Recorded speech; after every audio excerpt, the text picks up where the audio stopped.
Like, Aph is one of the most hilarious, friendly presenters that I've probably ever seen, including Dr. Gregor. I know, right? Welcome to reality.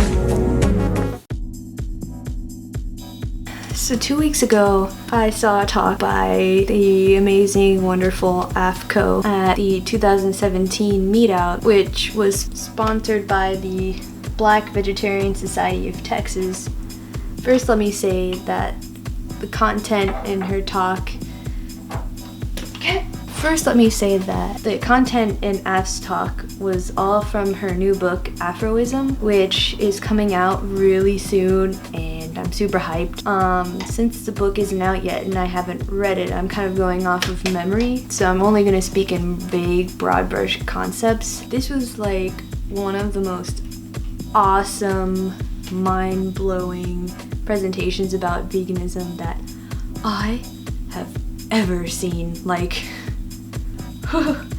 it was like my skull was chiseled open with the most wonderful presentation of all time, and all of my brains just were on the ground, and it was embarrassing. Like, Aph is one of the most hilarious, friendly presenters that I've probably ever seen in the veg movement, including the health veg movement, including Dr. Gregor. I know, right? What's the best bowel movement, right? I even met her afterward, and she was so nice.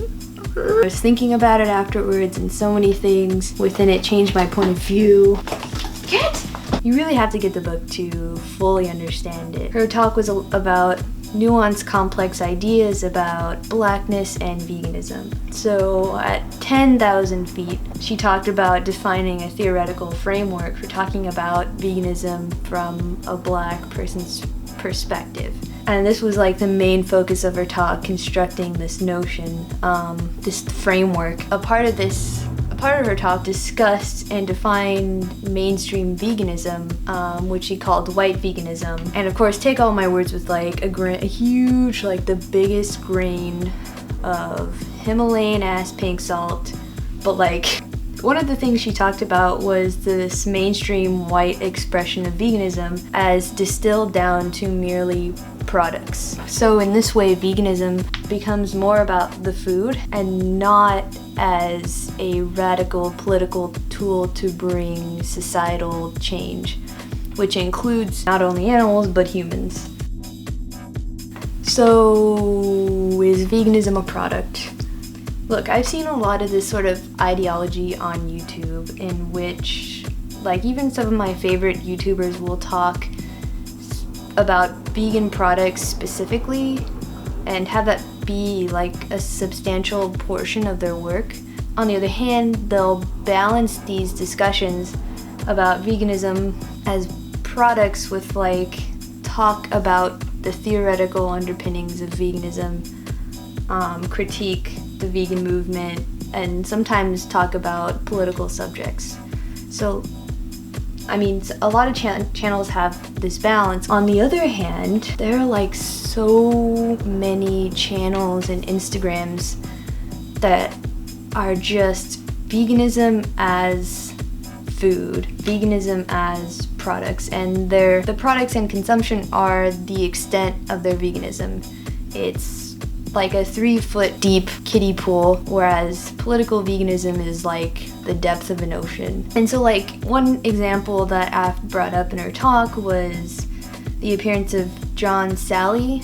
Everyone mispronounces my name, so sorry. The appearance of John on The Real, a daytime television talk show. And she talked about how Sally was only able to discuss the stereotypical cliched notes of veganism, which is mainly about the diet. Where do you get your protein? And they weren't really able to discuss the politics of veganism, animal rights, that kind of thing. His appearance kind of reflects how veganism is talked about in mainstream channels. And that is the way that it's sanitized from its political implications altogether. It's just a diet, it's just about health. It's like so understandable that when a person is like creating persuasive messages to reach the public, it's easier to sanitize the political implications of veganism. And I think persuasive tools should definitely take their audience into consideration. But at the same time, within our movement, we can't let food be the prevailing representation of veganism. Especially when vegans do politicize or discuss animal rights, it is not in conjunction with where activism, political activism, social justice concepts are. This incompatibility is, I think, a detriment to the movement. It's like when food and products are the main representation of veganism, we lose out on leveraging it as a tool.